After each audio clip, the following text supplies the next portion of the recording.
Bienvenidos al podcast del Instituto de Estudios Hispànicos en la Modernidad, de la Universitat de les Illes Balears.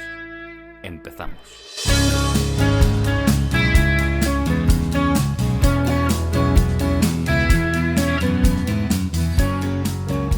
Hola a todos, ya estamos aquí otra vez. Ya no nos van a conocer, Tatiana. No, es que han pasado como 6 meses, 7 meses. Han sido 6 meses muy intensos, hay que decir, ¿eh? Era verano. Era verano, exacto. El verano lo complica todo. Sí, ya estamos a final de enero y de un nuevo año. Pero bueno, no pasa nada. Volvemos además con biografías. Hemos recibido muchas presiones para volver. A mí me perseguían por los pasillos, tengo que decir. Nos ha costado, pero hemos vuelto. Y en esta ocasión dejamos un poco de lado, no del todo, pero no es nuestro personaje principal, a las reinas. Y nos ponemos con un personaje que seguramente a todos nos suena, aunque sea por el lado de la literatura y de las películas. Y ese personaje es... Richelieu, el cardenal Richelieu. Ahí estamos. A ver, yo creo que todos los que hemos crecido en los 80-90 lo conocemos por Los Tres Mosqueperros. Exacto. La serie de dibujos. Y también por las películas de D'Artagnan, de Alejandro Dumas, etc.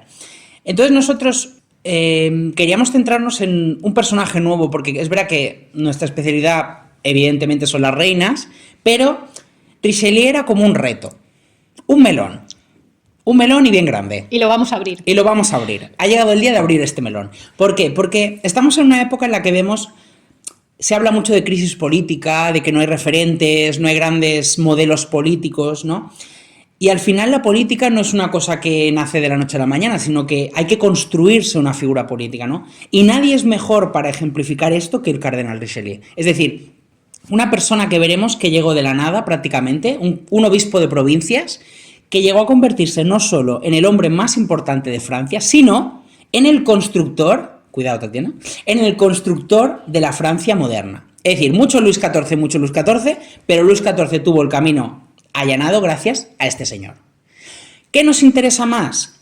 Ver las luces, pero también las sombras de este señor. Es decir, el lado más humano del cardenal. Vamos a ver en estos minutos quién era esta persona, sus padecimientos, sus horas más bajas, sus glorias... sus enemigos. Es que tuvo una vida muy complicada. Ya nos has puesto la miel en los labios. Muy complicada, exacto. Entonces, vamos a adentrarnos en crear una figura que va a generar mucho hype y esperamos que os guste mucho. Pues sí. Y si te parece, empezamos como solemos empezar más o menos siempre, que es con el contexto. Es decir, ¿cómo está la Francia de ese momento? Muy mal. Estaba muy mal. Punto. Estaba muy mal. Todo mal.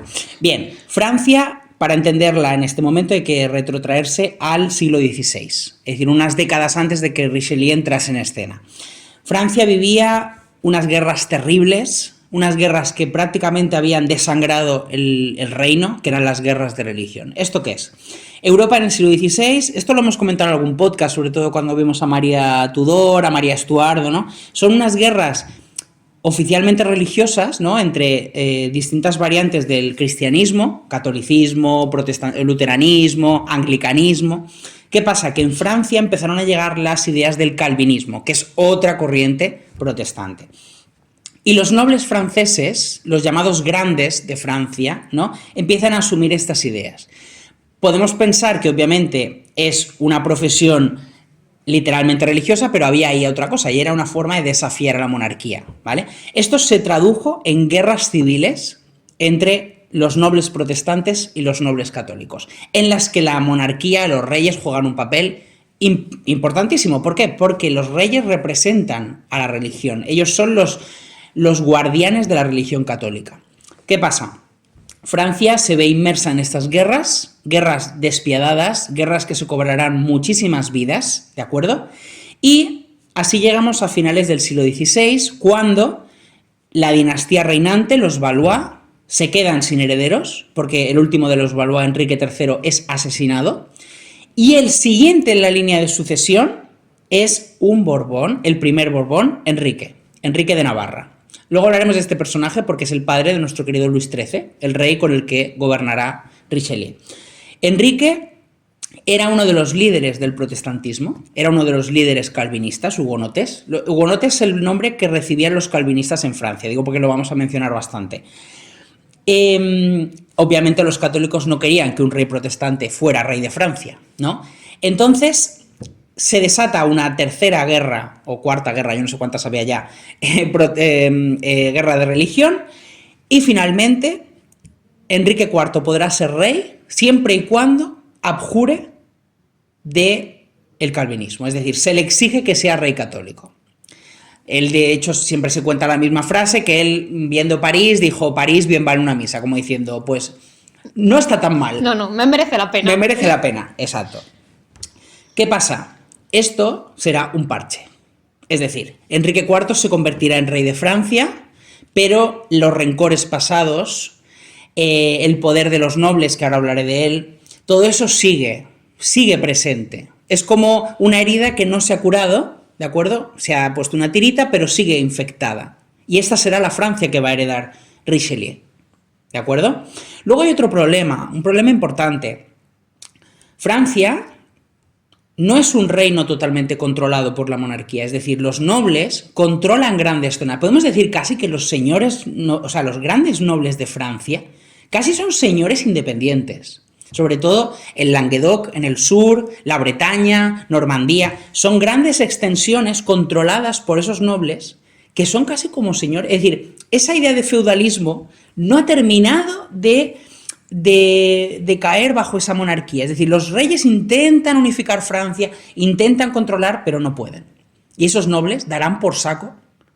Claro, Richelieu se acordará de esos nobles, se acordará de ellos. Entonces veremos que esos nobles son casi incontrolables. Son un foco de tensión constante. Y muchos de esos nobles aprovecharán la religión protestante, el calvinismo, para levantarse contra los reyes y contra ese cardenal, que quién se ha creído ese señor, para venir a decirnos a nosotros qué tenemos que hacer, ¿no? Entonces, el contexto es muy complicado, tenso, complicado, la gente todavía recordaba las guerras de religión, ¿no? La gente veía a esos nobles como el príncipe de Condé, por ejemplo, que es un personaje del que hablaremos, que están preparados para levantarse contra la monarquía de un momento a otro. Y este es el caldo de cultivo en el que nace nuestro querido cardenal.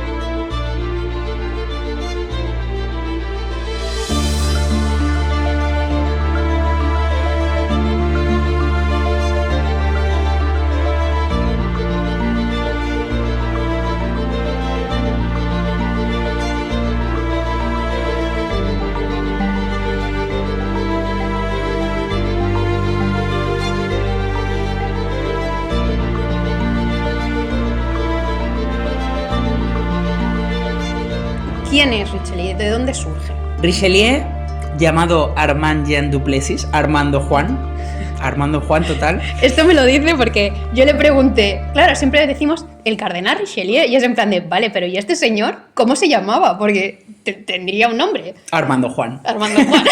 Suena telenovela. Bueno, la familia Duplessis era una familia nobiliaria, eran nobles. Los enemigos de Richelieu, cuando él estaba en el poder, decían, este es un muerto de hambre, este de dónde viene, tal, pero era una familia medianamente acaudalada, o sea, tenía sus tierras, etcétera. Bueno, ¿qué pasa? Que los Duplessis vivían en París cuando Richelieu era pequeño, pero esto coincide con las guerras de religión, el momento precisamente en el que Enrique está a punto de ser proclamado rey, y los grupos católicos, la llamada Liga Católica, ¿sí? O sea, los católicos más reaccionarios, para evitar que Enrique IV llegue a ser Enrique IV, ponen sitio a la ciudad de París. O sea, llegan a asediar la ciudad de París. Entonces, ¿qué pasa? Que la familia de Richelieu huye a las provincias, huyen de la capital y se van a sus tierras en el Poitou, que no sé cómo se dice esto. Pedimos perdón por los nombres, por los nombres franceses. Exacto. Entonces, él crece, digamos, en provincias. La familia controlaba un obispado. ¿Qué significa esto? El obispado de Luzón era un obispado que pertenecía a la familia en tanto en cuanto ellos podían elegir al obispo, ¿vale? Era un privilegio que les había dado el rey de Francia, entonces el obispado siempre estaba en manos de un familiar de los Duplessis, siempre. ¿Qué ocurre? En un principio, el obispo, el futuro obispo, iba a ser el hijo mayor, Alphonse, el hermano mayor de Richelieu, y Richelieu tenía que ser militar. Además, él le gustaba, le molaba el rollo militar. Entonces, él empieza su formación en una academia militar, ¿de acuerdo? Es importante esto, porque cuando él sea cardenal, el tío irá al frente, no se pondrá en primera línea de batalla, veremos por qué. Suena todo muy heroico, pero las hemorroides eran muy, muy duras, luego hablaremos de ello. Le acabas de quitar todo el romanticismo al asunto. Pobre hombre, pobre hombre. Entonces, él empieza una carrera militar. Pero ¿qué ocurre? Que su hermano Alphonse era muy raro, era un tío muy raro, y en vez de convertirse en obispo, pues se mete a Cartujo, una orden religiosa, mucho más pobre que un obispado. Claro, al quedar vacante el obispado, el siguiente era Richelieu. Le vamos a llamar, aún no era Richelieu como tal, pero le vamos a llamar así para que sepáis de quién hablamos, ¿de acuerdo? Entonces, él se convierte desde muy joven, creo que tenía 20 y pico años, o era muy joven, en obispo.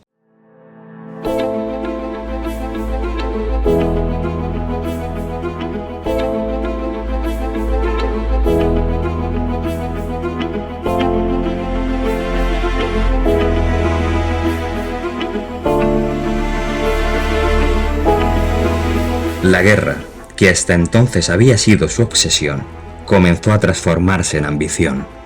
Formado como cadete en la aristocrática Academia de Pluvinel, Armand Jean aspiraba a abrirse camino en el universo caballeresco que aún cohesionaba la nobleza del reino. Grandes y pequeños, católicos y protestantes por igual. Su objetivo era claro: conquistar un lugar propio en ese mundo de honor, armas y servicio al rey. Pero en 1603 su destino dio un giro inesperado. Su hermano mayor, Alphonse Duplessis, obispo designado de Luzón, renunció a la mitra para retirarse a la vida cartujana. Con aquella decisión, todos los planes de Armand Jean quedaron en suspenso. Desde ese momento, debía prepararse sin demora para ocupar el episcopado. La falta de vocación resultaba irrelevante. Nadie le pidió su opinión.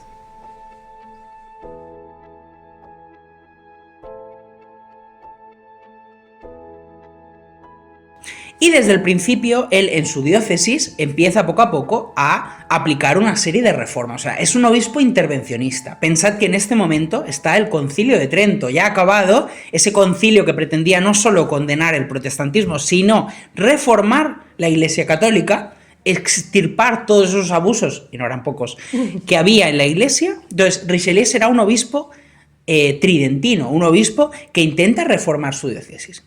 Pero a Richelieu esto le sabía poco.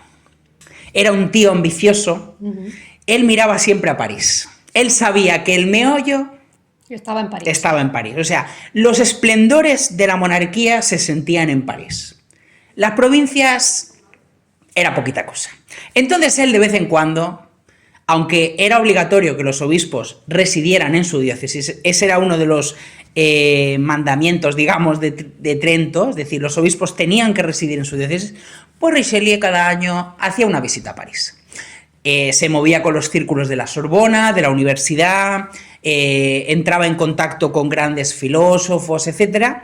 Y empieza a poner los ojos en la situación que está ocurriendo y precisamente en ese momento es cuando ocurre un acontecimiento que cambiará su vida para siempre. En ese momento reinaba Enrique IV, ese rey del que ya hemos hablado, y de la noche a la mañana, un día el rey es asesinado. Un radical católico le clava un puñal, se carga al rey y de pronto todo lo que se había vivido cambia. ¿Por qué? Porque el heredero al trono, Luis XIII, es un niño pequeño. Eso implica instaurar un gobierno que era denostado, que eran los gobiernos de regencia. La última regencia que se había vivido en el siglo XVI, la de Catalina de Medici, fue una regencia que tenía en parte las manos manchadas de sangre. Durante esas regencias fueron asesinados muchísimos protestantes y católicos por tendencia al final. Entonces, cuando se produce la regencia, Richelieu mira hacia el nuevo equipo de gobierno. Ahora explicaremos un poco cómo se instaló la regencia, pero es importante decir que Richelieu ve una oportunidad de llamar la atención de la nueva reina regente, que es la esposa de Enrique IV, María de Medici.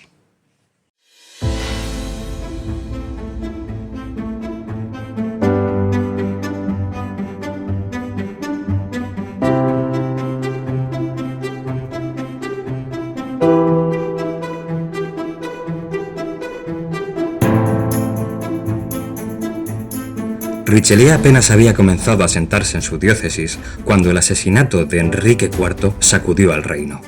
El rey dejaba 6 hijos fruto de su matrimonio con María de Medici, el mayor de ellos, heredero al trono, el futuro Luis XIII, nacido en septiembre de 1601, no había cumplido aún los 9 años. En una maniobra rápida y eficaz, la regencia fue confiada a María de Medici antes de que ninguno de los príncipes de sangre pudiera disputarla. Richelieu, sin embargo, parecía haber anticipado un escenario muy distinto, un estallido de desórdenes y luchas por el poder, más que la transición relativamente pacífica que finalmente se produjo. Aunque la regente no reclamó su apoyo ni daba señales de necesitarlo, Richelieu se apresuró a enviarles un juramento de lealtad no solicitado, tanto a título personal como en nombre de su clero. Decidió además trasladarse a París, donde pasó buena parte de la segunda mitad de 1610. Allí, lejos de abrirse las puertas de la corte, comenzó a crecer su frustración. Ninguna iniciativa parecía encaminarse a ofrecerle un puesto junto a la regente, un reconocimiento que Richelieu estaba firmemente convencido de merecer.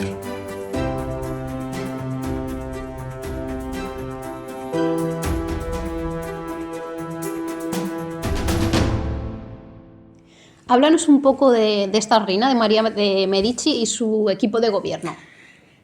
María de Medici, como todos los Medici, fue una apuesta de Francia para ganar dinero. Los Medici eran famosos porque eran grandes, aparte de otras cosas, grandes banqueros, ¿de acuerdo? Es decir, María de Medici provenía de realeza, porque su madre fue una archiduquesa austríaca, Juana de Austria, es decir, tenía un pedigrí importante, pero es verdad que a los Medici los despreciaban un poco, como son de segunda fila, no son reyes, y María de Medici realmente fue una apuesta de Enrique IV para conseguir dinero en un momento en el que Francia estaba hecha trizas y arruinada, porque las guerras de religión habían arruinado Francia, básicamente. ¿Qué ocurre? Esta señora María de Medici, cuando llega a Francia, llega a una corte un poco especial. ¿Por qué? Porque Enrique IV era un tío rústico. Era un tío rústico. Él provenía de la Baja Navarra. La Baja Navarra era un reino muy, muy pequeñito en el sur de Francia, que todavía pervivía. No es la Navarra española que nosotros conocemos, es una Navarra que estaba en suelo francés y era un reino muy pequeño, un reino de cabras, un reino de montaña. Entonces, Enrique IV era todo eso y más. Decían que el aliento era horroroso, le apestaba el aliento, que se duchaba, bueno, duchaba en aquel momento no, pero se bañaba más bien poco. Y era un tío, pues eso, un tío de campo. Era como Pedro de Heidi. Un poco así. El abuelito. ¿Qué pasa? Que Enrique IV, que ya se había casado en el pasado con una princesa Valois y no salió bien, con la famosa Margot de la película y el libro de Alexandre Dumas, él en este momento tenía un amante, ¿sí? Y tenía hijos con esa amante. Cuando María de Medici se casa con él, María de Medici tiene que soportar a los hijos bastardos. De hecho, los hijos de María de Medici crecerán con los hijos bastardos, porque eso era una imposición de Enrique IV. Hay todos metidos en familia, todos metidos. ¿Qué pasa? María de Medici era una mujer, ha sido muy retratada por Rubens, por ejemplo, una mujer así muy oriunda, muy, ¿sabes?, con bastante sobrepeso. A nivel intelectual siempre se la ha tildado de bastante limitada. Creo que también un poco por la misoginia de entonces, ¿de acuerdo? Porque María de Medici cometió muchos errores, es verdad, pero ponerte a las espaldas una regencia no es fácil, ¿eh? ¿Qué ocurre? Que en estas circunstancias María de Medici, que era reina consorte, se encuentra que asesinan a su marido, que su hijo Luis XIII es pequeño y ella tiene que ser regente en un momento en el que las regencias estaban muy mal vistas, que Francia no estaba del todo pacificada porque los nobles protestantes habían continuado en activo porque Enrique IV les había permitido mantener su religión. Esto es muy importante. Entonces, ¿qué hace María de Medici? Bueno, lo primero que hace es depurar el consejo. Se pone a sus colegas, gente en la que ella puede confiar, católicos, y tiene varios objetivos. Uno de ellos, acercarse a la monarquía enemiga y vecina, la monarquía de España, los Habsburgo de España, Felipe III. Somos colegas, tío. Es decir, se acabó los malos rollos. ¿Cómo nos vamos a acercar? Casando a mi hijo Luis, a Luis XIII, con una infanta española, Ana de Austria. ¿Qué pasa? Esto traía muchos problemas. Los nobles, sobre todo los protestantes, no querían ni oír hablar de la llamada monarquía católica, la monarquía española. Entonces, la situación empieza a caldearse. Los nobles, en especial el príncipe de Condé, que era el líder de los protestantes, uno de los nobles más poderosos de Francia, amenaza con una revuelta si María de Medici sigue empeñada en esto. ¿Qué ocurre? María de Medici se saca de la manga una institución que eran los llamados Estados Generales para decidir varias cosas, entre ellas el matrimonio de su hijo Luis con una infanta española. ¿Qué es esta institución? Los llamados Estados Generales. Y tú te preguntas, Tatiana, ¿qué son los Estados Generales? Buena pregunta. Me des la mente. Los Estados Generales eran como vamos a llamarle una especie de parlamento, ¿de acuerdo? Que reunía a los tres grandes estados de Francia. Primer estado, Iglesia. Segundo estado, nobleza. Tercer estado, esto es muy famoso por la Revolución Francesa, tercer estado pues era un totum revolutum de no privilegiados, básicamente. Aquí es donde entra Richelieu. Porque Richelieu, como obispo de Luzón, formará parte del primer estado. Él participará en los Estados Generales y su objetivo será atraerse a María de Medici. Este es mi momento. Aquí vengo yo a por todas. Voy a brillar. Déjame que brille, efectivamente. ¿Qué ocurre? En esos Estados Generales se debaten cosas como el matrimonio del rey, que se aprobará. También la imposición de Trento, es decir, el Concilio de Trento, aunque había obispos que ya lo estaban poniendo en marcha, no se había instaurado oficialmente. Los nobles protestantes no quieren el Concilio de Trento, no quieren oír hablar de todo eso. Entonces, esa será otra de las cosas que se debatan. Pero lo más importante para nosotros es que Richelieu hará el discurso de clausura de los Estados Generales. Él llega, hace un pedazo de discurso y deja a la reina madre patidifusa.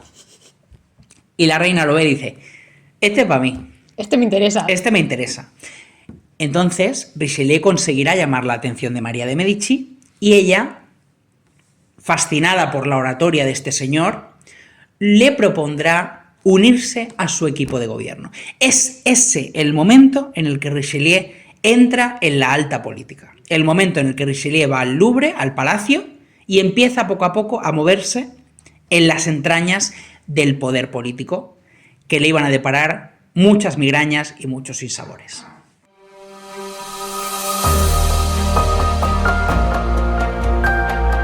Fue en los Estados Generales donde Richelieu encontró por fin la oportunidad que llevaba tiempo esperando. Su prudencia, evitando pronunciarse en público sobre cuestiones explosivas, y su capacidad para no granjearse enemigos ni en la corte ni en la alta jerarquía eclesiástica, le valieron un cargo decisivo: pronunciar el discurso de clausura ante el clero en febrero de 1615. En aquella intervención fijó con claridad su posición.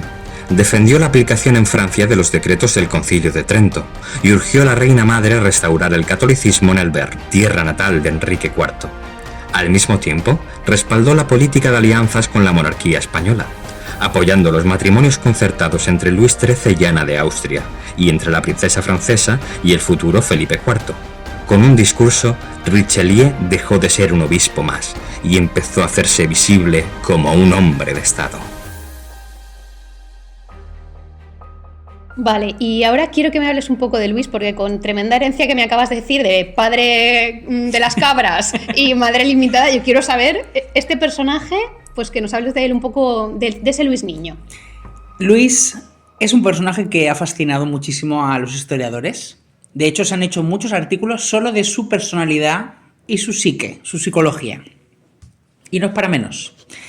Luis XIII efectivamente es el hijo mayor de Enrique IV, era el heredero al trono. El hijo mayor de su mujer, que como nos has dicho, claro, había... exacto. O sea, es el hijo mayor de la reina, no de la amante. ¿Qué pasa? Que Luis precisamente se cría con sus hermanos bastardos. Tener a Enrique IV de padre no era fácil. ¿de acuerdo? Es verdad que Luis XIII siempre admiró muchísimo a su padre, tenía una gran fascinación por él, y Enrique IV quería mucho a su hijo, pero como era un señor un poco rústico, pues a veces era muy violento con él. Se sabe que porque Luis XIII era un niño muy obstinado, era un niño con mucho carácter, desde pequeño fue bastante receloso, no le gustaban mucho las muestras de cariño en ese sentido, y sufrió maltrato por su padre. De hecho, el padre ordenó a sus tutores que, si hiciera falta, azotasen al niño, ¿de acuerdo? De hecho, se sabe que él mismo llegó a estar presente mientras le estaban azotando para moldear, que se noten las comillas, el carácter del heredero al trono, del delfín. En cuanto a su madre, María de Medici, nunca le demostró demasiadas muestras de cariño. María de Medici tenía un favorito, que era el hijo pequeño, Gastón, que era el hermano pequeño de Luis. Siempre fue su favorito, de hecho lo sería hasta el final. María y Gastón conspirarían contra Luis toda su vida. Entonces Luis crece en un ambiente bastante adverso. Se le ha descrito que era hipersensible, irritable, malhumorado, introvertido, dominante, a veces violento. Tenía todo, ¿eh? Un primor. Un primor.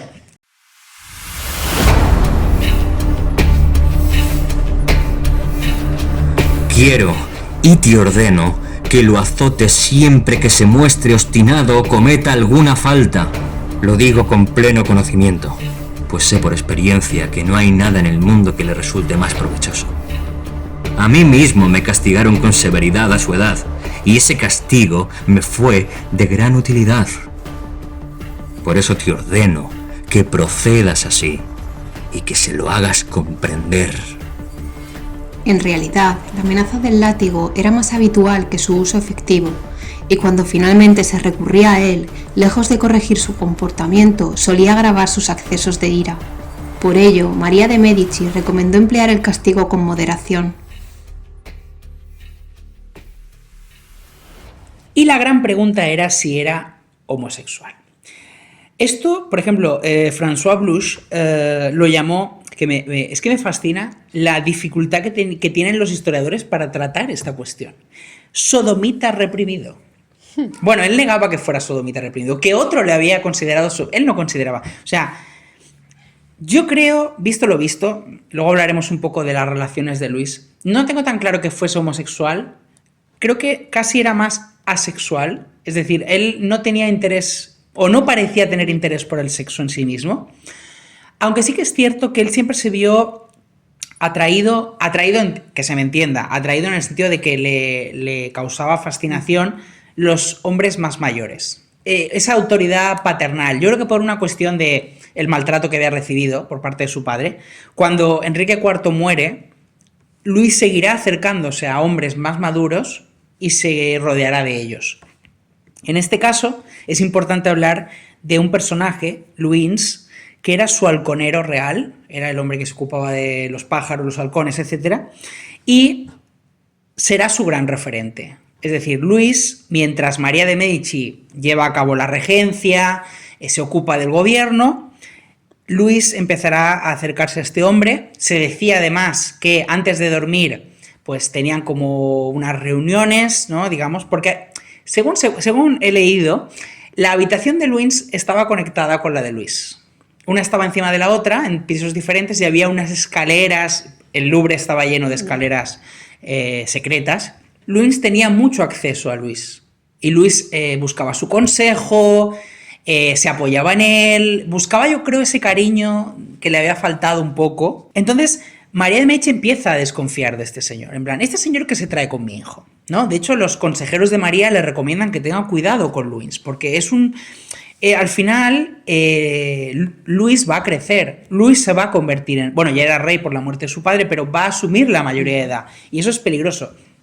Y María de Medici no termina de ver el peligro que suponía Luis. De hecho, María de Medici no termina de calibrar que Luis se estaba haciendo mayor, que Luis era muy consciente de su autoridad real. Él siempre o sea, ese Luis que nos pintan en Los Tres Mosqueteros de que parece una ameba, parece una patata arrugada, pues no es cierto. Es decir, Luis era muy consciente de la monarquía, de la esencia divina, ¿no? Entonces, María de Medici, de alguna manera, al igual que Richelieu, lo pasan por alto. Es decir, no lo toman en cuenta.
Vale, pues después de haber hablado un poquito de Luis, recapitulamos, volvemos con Richelieu, que le habíamos dejado incorporándose al equipo de gobierno de María de Medici.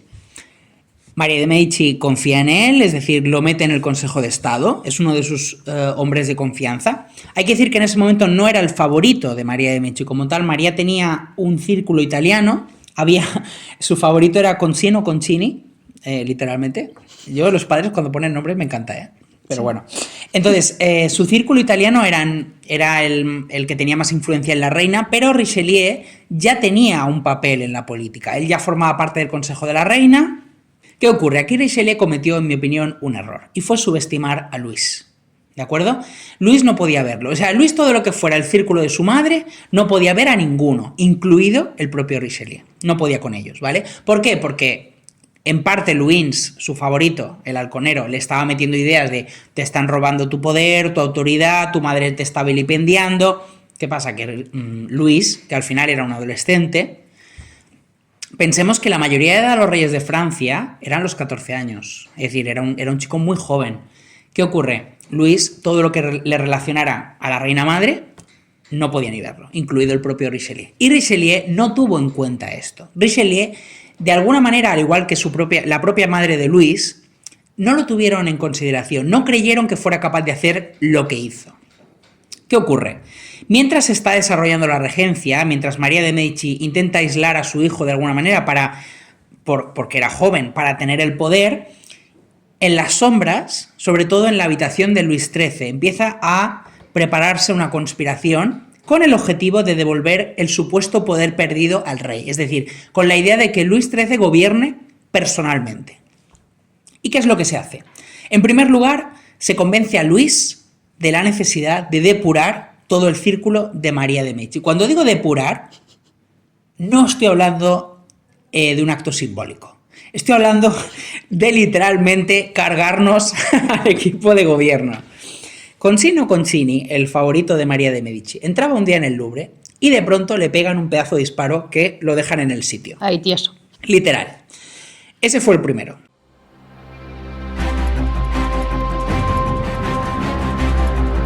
Concini podría haber sobrevivido de no haber mediado el repentino ascenso del duque de Luynes, falconero del rey, y el coraje que supo insuflar en el joven monarca, de quien se convirtió en modelo, amigo y compañero íntimo.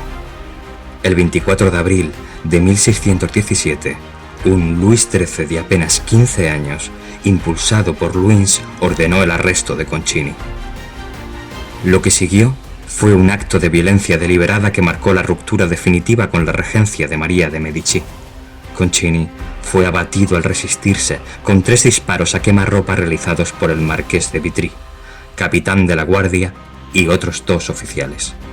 Luego, su cuerpo fue apuñalado, pateado, y aunque Luis XIII había querido exponerlo en la picota, se optó por un entierro secreto. La multitud, sin embargo, desenterró el cadáver que fue castrado, descuartizado, quemado en parte y cuyos restos restantes fueron arrojados a los perros o clavados en picas, enviando un mensaje brutal de autoridad y advertencia a toda la nobleza y la corte. Leonora Galigai, esposa de Concini y confidente y hermana de leche de María de Medici, fue arrestada mientras lloraba sobre su lecho y trasladada a la Bastilla. Acusada de traición y hallada culpable de lesa majestad, su condena, al igual que la de su esposo, se sustentó menos en crímenes específicos que en su riqueza acumulada y en la acusación de haber ejercido una influencia nefasta sobre la reina madre. La ejecución de Leonora el 8 de agosto de 1617, junto con la confiscación de sus bienes, cerró simbólicamente la era de control de la regente, estableciendo de manera sangrienta la autoridad directa del joven monarca y su nuevo círculo de poder.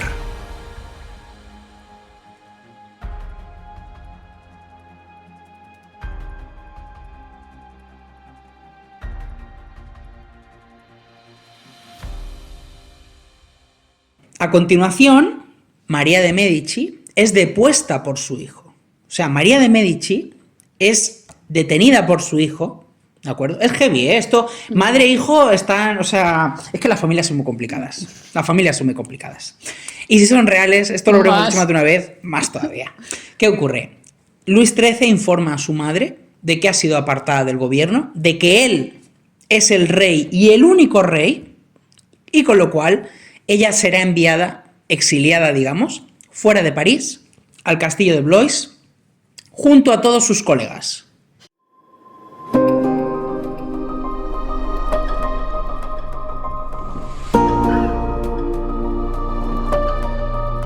La reina, tras 9 días de confinamiento, salió de París para ser confinada de nuevo en otra residencia. Pasó toda la mañana recibiendo visitas. Las lágrimas de quienes acudían a consolarla hablaban más alto que cualquier palabra. Todos se compadecían de su situación y admiraban su prudencia. Ni los suspiros de príncipes y princesas lograron arrancarle una sola lágrima, ni hacerla decir otra cosa que esto. Si mis acciones han desagradado al rey, hijo mío, me desagradan a mí, pero él lo entenderá. Por la tarde, el rey vino a despedirse. Al verlo, su corazón, hasta entonces imperturbable, se conmovió de tal manera que rompió a llorar. Entre sollozos, logró pronunciar estas palabras. Mi querido hijo, el cuidado tierno con que te crié en tus primeros años, los riesgos que asumí para proteger tu posición y los sufrimientos que podría haber evitado si hubiera delegado algunos asuntos en tu autoridad, demostrarán siempre ante Dios y los hombres que mi único objetivo fue velar por tus intereses. A menudo te pedí que tomaras las riendas de la administración y de los asuntos del reino para aliviarme de este peso. Confiando en que mis esfuerzos no te eran inútiles, me ordenaste que los continuara y yo obedecí por respeto a tus deseos. Veo ahora con claridad que mis enemigos han malinterpretado mis intenciones hacia ti. Pero Dios quiera que, habiendo abusado de tu juventud para mi ruina, no aprovechen mi ausencia para apresurar la tuya. Siempre que no te causen daño, olvidaré con gusto el que me han hecho a mí.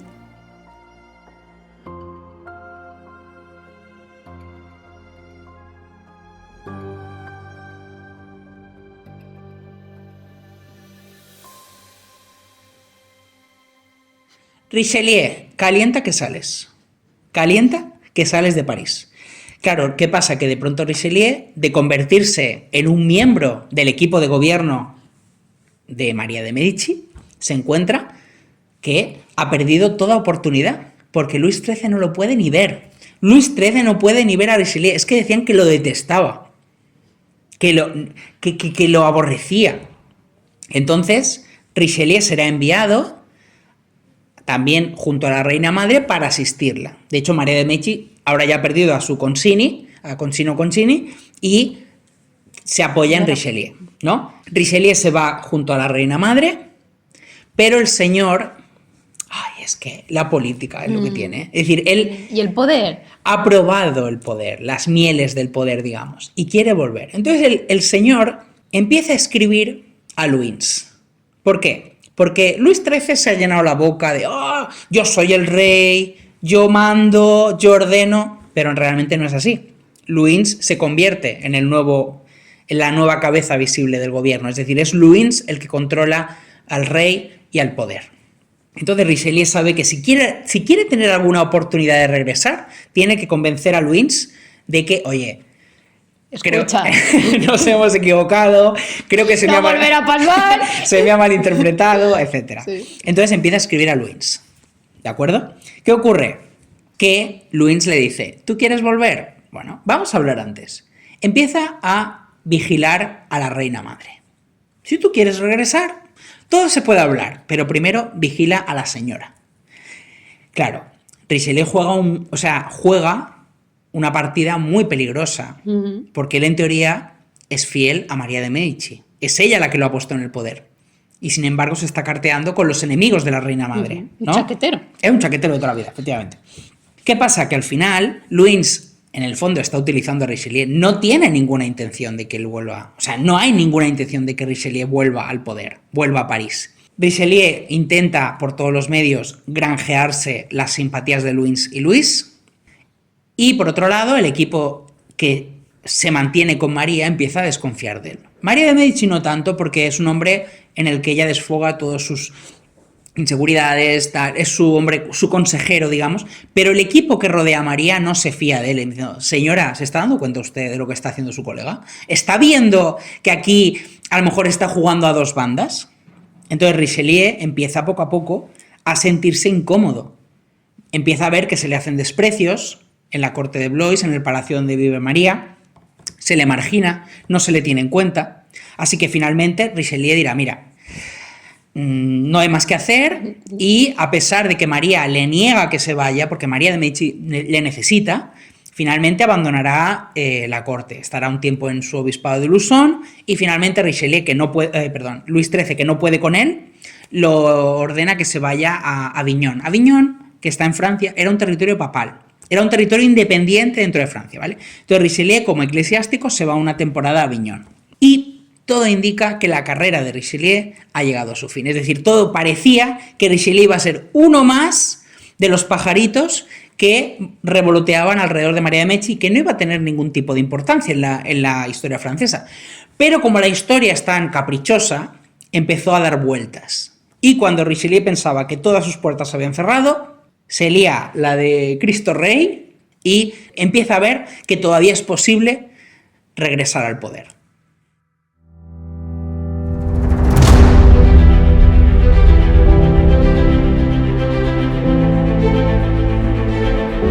A principios de 1619, la carrera de Richelieu parecía haber tocado fondo. Su desgracia, al igual que la de la reina madre, podía considerarse relativamente leve, pero no por ello dejaba de pesar sobre él. En Luçon se entregaba con disciplina a su papel de obispo reformista, escribiendo obras devocionales y polemizando en defensa del catolicismo. Sin embargo, cada rechazo a su solicitud de regreso le recordaba que la corte podía ignorar sus méritos y que la ambición debía a menudo esperar pacientemente. A pesar del desánimo, Richelieu no perdía la perspectiva. Había conocido la satisfacción de formar parte del Consejo Real y de manejar asuntos de Estado. Sabía que poseía habilidades políticas y diplomáticas que pocos podían igualar.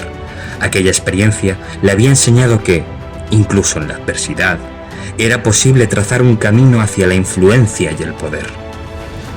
Aunque Luis se oponía a su regreso, Richelieu sabía que el Papa no podía permitir indefinidamente que un obispo quedara privado de su autoridad pastoral, sobre todo uno que había ocupado puestos elevados y defendido con convicción las reformas del Concilio de Trento. Cada día que pasaba reforzaba su convicción de que la salida, cuando llegara, no dependería de la fortuna, sino de su ingenio y paciencia, y en esa certeza, silenciosa y tenaz, se forjaba la estrategia de un hombre destinado a ascender, contra viento y marea, hasta los confines del mismo poder.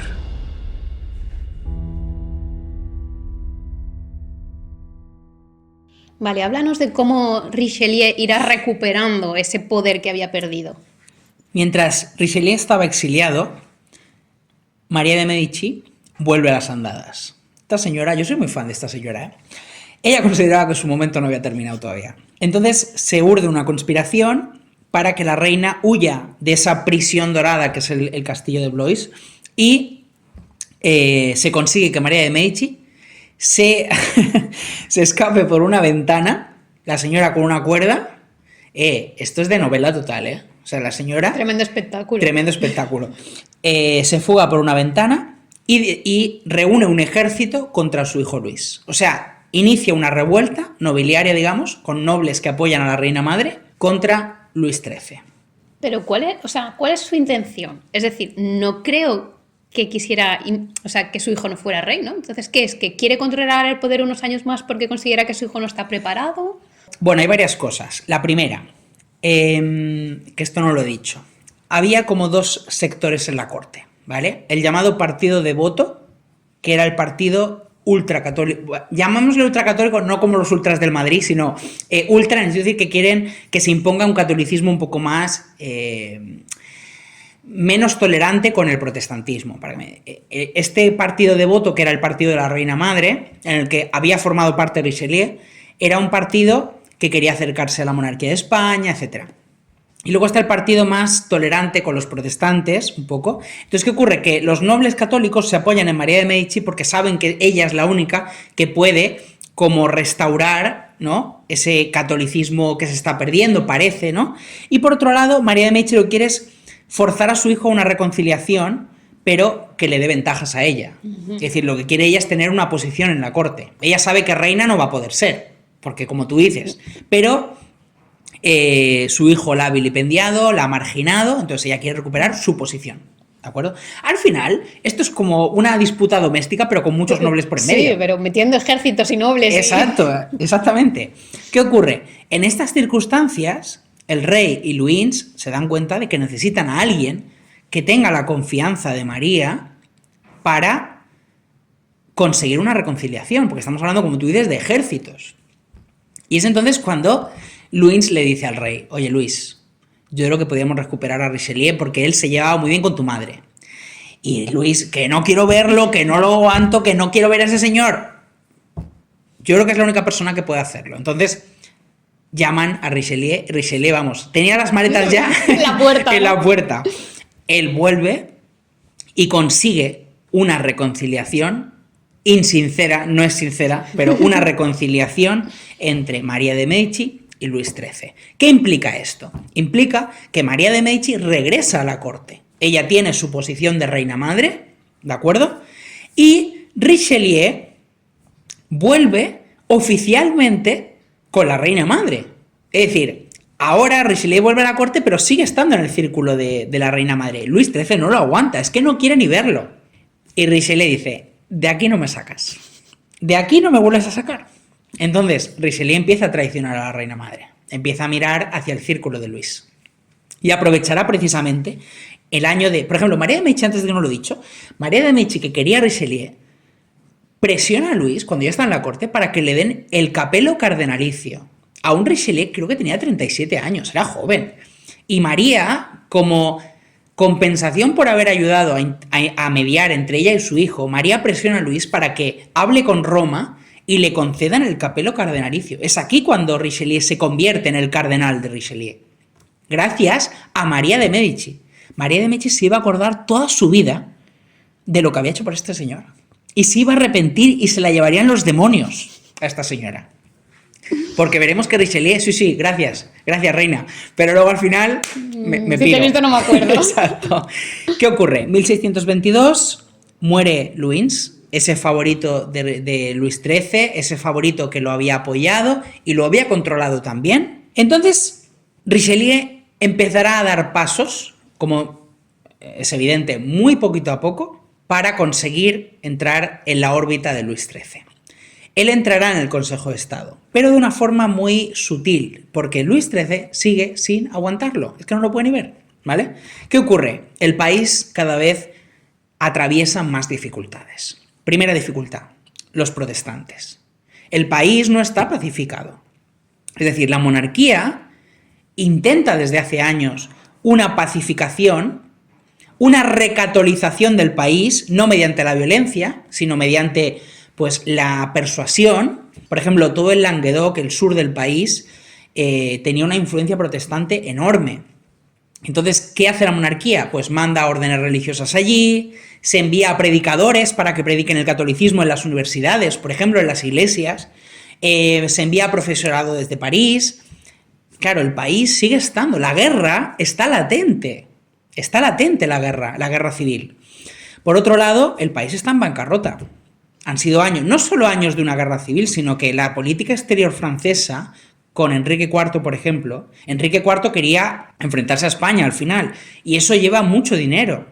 Entonces, hay muchos problemas, muchos problemas, y Luis necesita a gente hábil a su alrededor, necesita políticos. Es un momento en el que la política ya no solo depende de la nobleza, de la sangre, depende de la habilidad que tengas. Es decir, de alguna manera se está profesionalizando la política. Es decir, ser político no es solo venir de la nobleza, es saber ser político. Y Luis se da cuenta que ese señor ingrato que no lo puedo ni ver, que está en mis pesadillas, lo hace bien.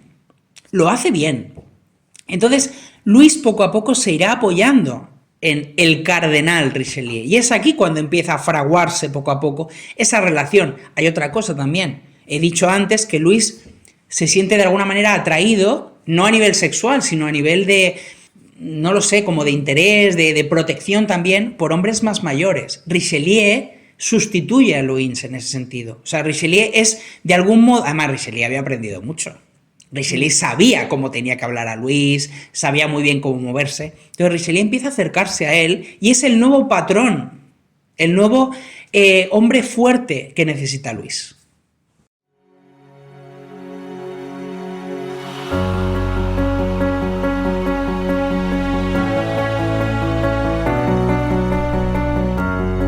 Richelieu comprendía con claridad la fragilidad de Luis, su inseguridad, su juicio vacilante, su tendencia a irritarse y su facilidad para dejarse influir. Había observado de cerca la dependencia emocional del rey respecto de Luis y de otros favoritos, y entendía que ese vínculo era, al mismo tiempo, una debilidad y una oportunidad. Sabía que ganarse la confianza del monarca no era solo un medio para alcanzar grandeza y riqueza, sino la condición indispensable para ejercer un poder efectivo. Desde esa posición, podría orientar la política del reino hacia objetivos más amplios, contener las rivalidades facciosas, restaurar la paz religiosa y recomponer, al menos en parte, la frágil armonía social que sostenía a la población campesina. En la mente de Richelieu, la ambición personal y el bien del Estado no se oponían, al contrario, se reforzaban mutuamente.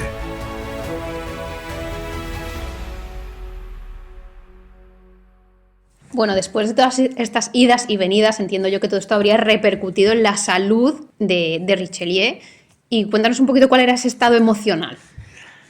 Bueno, hay que tener en cuenta, como yo digo, que una carrera política como la que vivió este señor, de idas, venidas, no había WhatsApp en aquella época para hablar con la gente. Es decir, tú al final irte al exilio implicaba literalmente irte al exilio, ¿sabes? Todo era por carta. Entonces, la idea de la supervivencia política, que a mí es una cosa que me fascina mucho de estos personajes, o sea, la idea de sobrevivir políticamente, incluso si tienes que traicionar a tus colegas, todo esto se había cobrado la salud de Richelieu.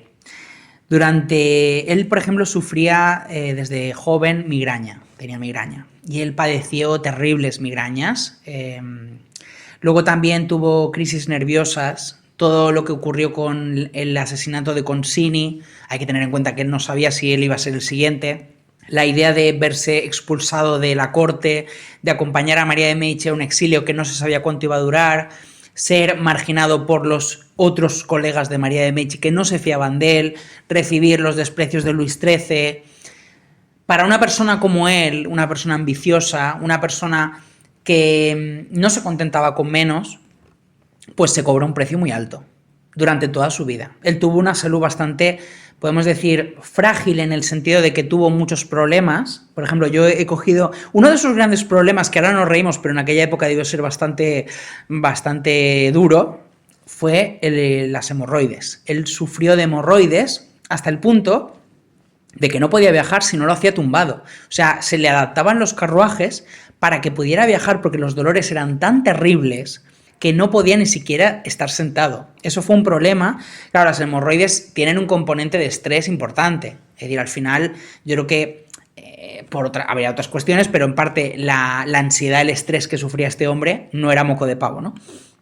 Por otro lado, a partir de 1632, es decir, esto ya no nos entra en nuestro podcast de ahora, pero lo veremos con la segunda parte, empezó a sufrir retenciones de orina y también reumatismo. O sea, empezó a tener más problemas.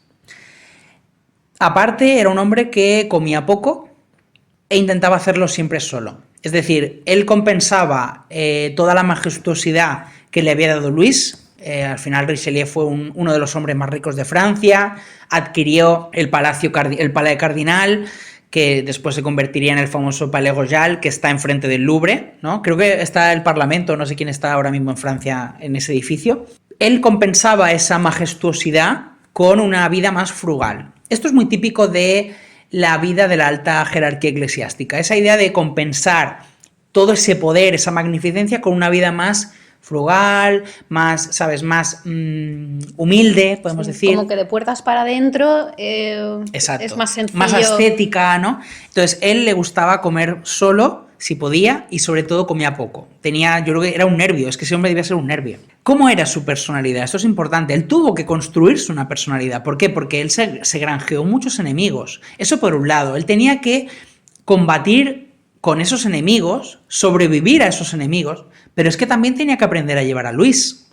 Como digo, Luis no era una ameba, no era una persona carente de personalidad, al contrario, Luis tenía una fuerte personalidad, tenía arranques de ira, de furia, te pegaba un rapapolvo en un momento. Entonces, Richelieu tuvo que aprender a lidiar con la personalidad de Luis. Porque Luis pasaba de la dependencia absoluta hacia él, de esa dependencia de te necesito, bro, a no te puedo ni ver, no entres que no te quiero ver, ¿vale? Entonces todo eso, pensemos que en una persona cualquiera se cobra un coste muy alto.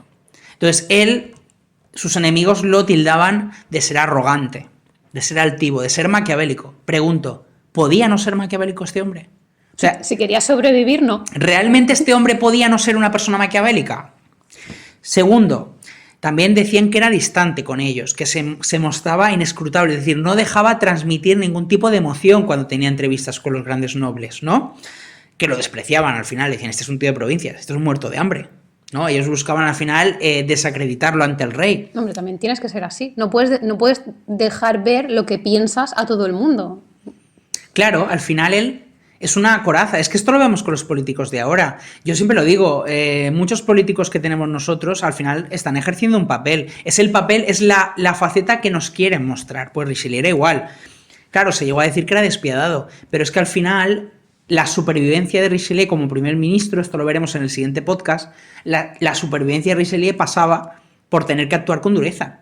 Porque esos hombres querían su caída. Querían su caída en desgracia, literalmente. Si eres una hermanita de la caridad, dudo que hubieras llegado a algo. Exactamente. Y sin embargo, sus más allegados, por ejemplo, él tenía una sobrina a la que quería mucho, decían que era muy paciente, que incluso era afable, que hacía bromas, que era gentil, pero esa era una faceta que él se reservaba para sus más allegados, que no dejaba que entrara en la política. ¿De acuerdo? Y hay una cosa muy importante, y es que Richelieu está muy lejos de ese Richelieu de los Tres Mosqueteros. Las últimas películas que se hicieron sobre la obra de Alejandro Dumas creo que son las más fieles a la figura de Richelieu. Un hombre que es despiadado, sí, pero nunca contra el rey. Richelieu nunca atentó contra la autoridad de Luis. Al contrario, quiso convertir a Luis en el rey más grande de Francia. Y yo creo que estuvo cerca de conseguirlo, como veremos. Es decir, Richelieu no solo aprendió a tratar con Luis, sino que aprendió a ver su potencial, sus limitaciones, y convirtió a Luis en su gran obra. Es decir, toda la gran obra de Richelieu pasaba por el rey, por Luis. Claro, todo esto obviamente pues se cobró un precio en su estabilidad emocional. Veremos que Richelieu pasó épocas muy, muy duras, por una cuestión muy básica. También lo veremos, es que estoy llenando todo esto de mieles, lo veremos en el siguiente podcast.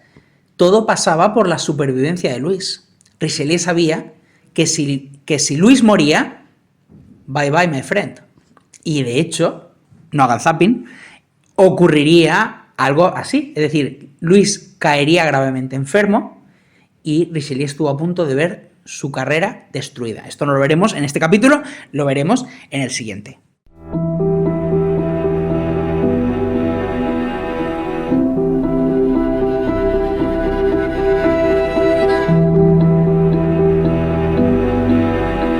Richelieu nunca rehusó la reputación de frialdad, dureza o arrogancia que fue adquiriendo. La aceptó como una protección necesaria.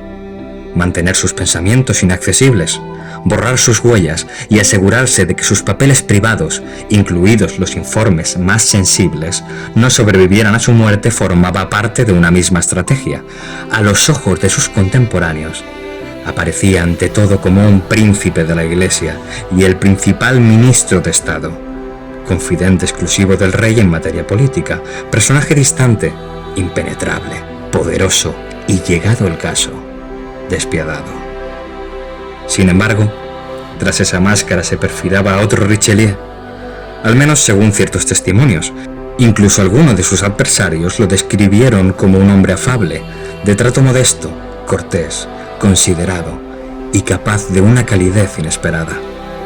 Su familia se le entregó por completo, y aun quienes lo detestaban reconocían la lealtad que mostraba hacia sus amigos, aliados y servidores. Una lealtad que solía ser correspondida. Con todo, resulta imposible determinar hasta qué punto estas imágenes, la del ministro implacable y la del hombre atento y fiel, responden a una realidad verificable o forman parte de las múltiples narraciones construidas en torno a su figura.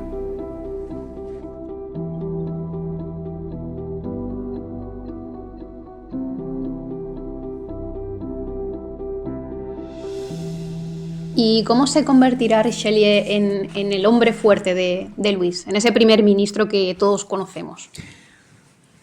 Luis empieza a tenerlo en cuenta, como ya he dicho, sobre todo la muerte de Luynes y la ineficacia del siguiente primer ministro, que no voy ni a mencionar quién era porque no nos interesa, la verdad. Lo importante es que no había hombres hábiles en ese momento alrededor de Luis, y Luis al final se da cuenta de la habilidad de Richelieu, ¿no? Entonces, su camino es un camino tortuoso, es un camino lento. Hay que tener en cuenta que la reina madre está en la corte, es decir, María de Medici está viendo cómo Richelieu se está acercando a Luis, ¿vale? Eso es importante. Me estás quitando a mi hombre, básicamente. Total.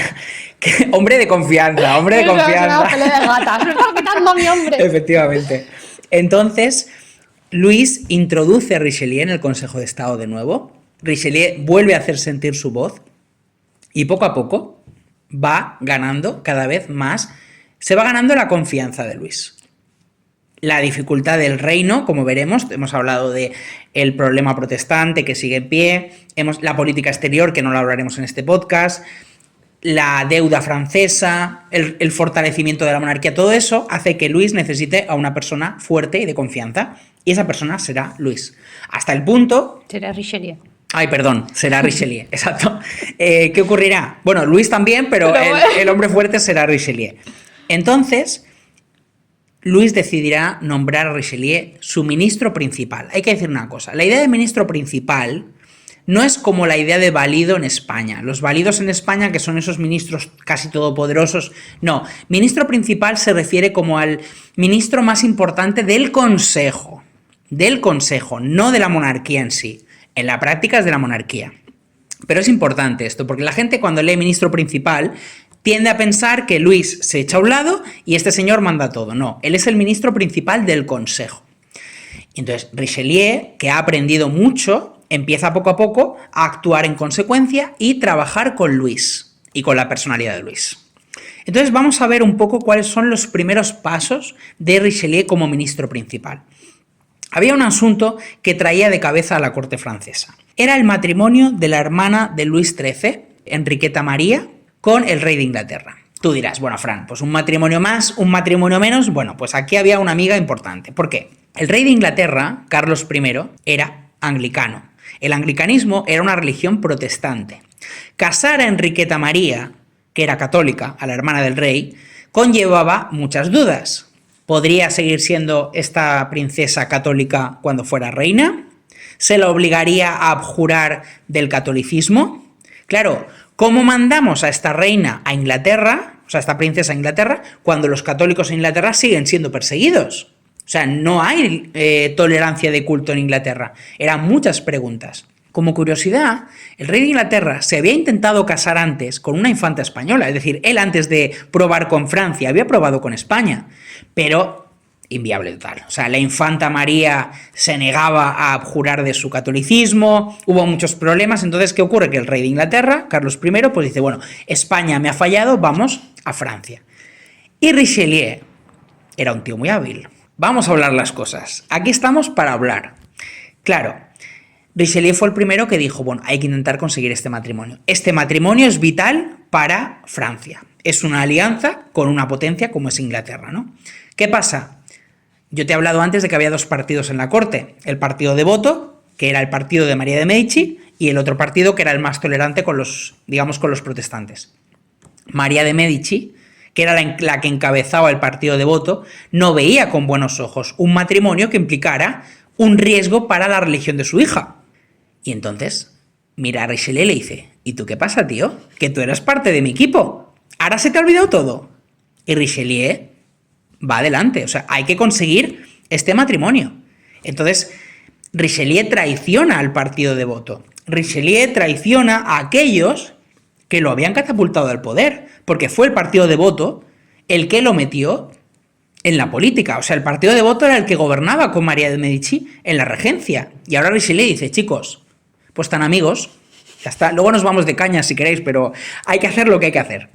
Entonces, ¿qué ocurre? Se inician unas negociaciones muy difíciles que empiezan a Richelieu a granjearle grandes enemigos, pero Richelieu conseguirá que Enriqueta María sea reina de Inglaterra. Esto es uno de los primeros triunfos de Richelieu como primer ministro, conseguir un matrimonio anglo-francés. Segunda cuestión, Richelieu tiene clara una reforma interna de Francia. Hay que reformar Francia. Tenemos la sombra de la guerra civil, la sombra del protestantismo, la sombra de la quiebra pública y la sombra de una monarquía vilipendiada y limitada. Entonces, hay que reformar Francia. Lo primero que hará será intentar una reforma a nivel administrativo para limitar el poder de los nobles. Yo te he hablado antes de esos nobles de provincias, ¿no? Del Languedoc, de la Bretaña. Hay que imponer la monarquía por encima, porque solo una monarquía fuerte es la que puede ser capaz de acabar con el peligro de una guerra civil. Richelieu está buscando la unidad nacional. Cuidado, no nacional como lo entendemos hoy en día. La unidad nacional implica la unidad de Francia bajo la monarquía. La monarquía une a Francia y es la que está por encima de todo, ¿vale? Entendamos unidad nacional no con la idea de un sentimiento nacional como lo entendemos hoy en día, ¿de acuerdo? Por otro lado, Francia tiene que ser fuerte en el interior, estable en el interior y fuerte, pero también tiene que ser fuerte en el exterior. Richelieu empieza a convencer a Luis para invertir en una armada naval. Hay que pensar, esto lo explicaré más en el siguiente podcast, estoy lanzando muchos, Sí. Muchas, ¿sabes?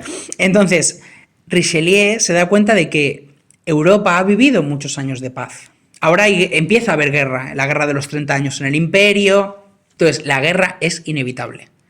Y la hegemonía pasa por la guerra. El Estado, digamos, el reino o la monarquía que gane esas guerras será la que se convierta en la primera potencia. Y esto Richelieu lo tenía muy claro.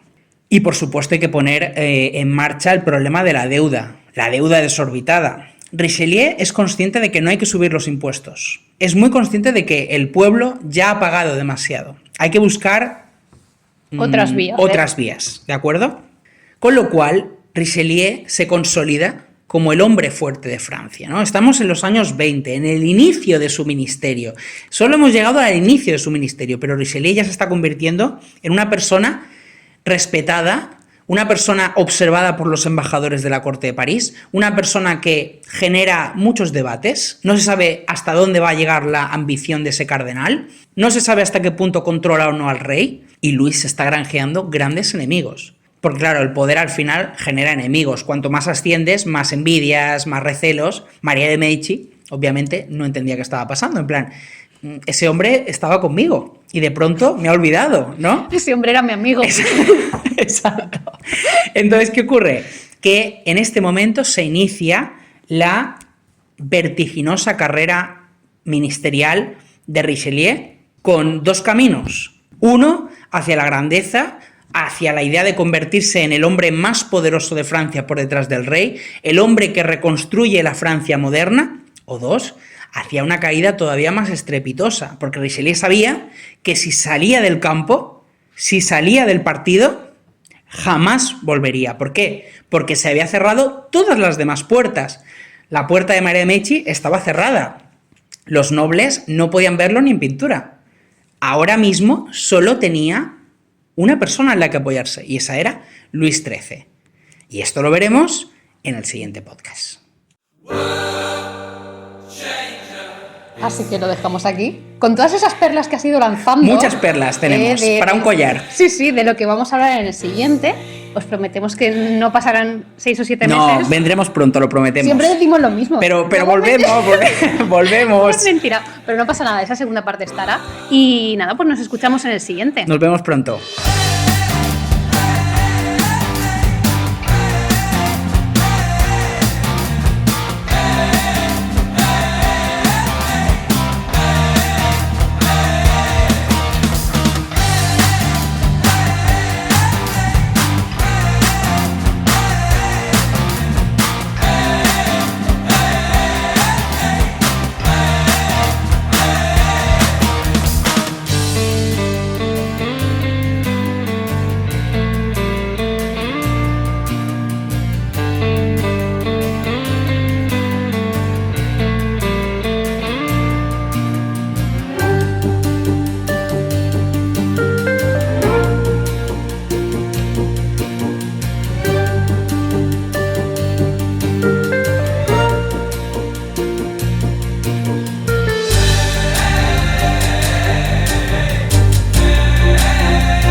History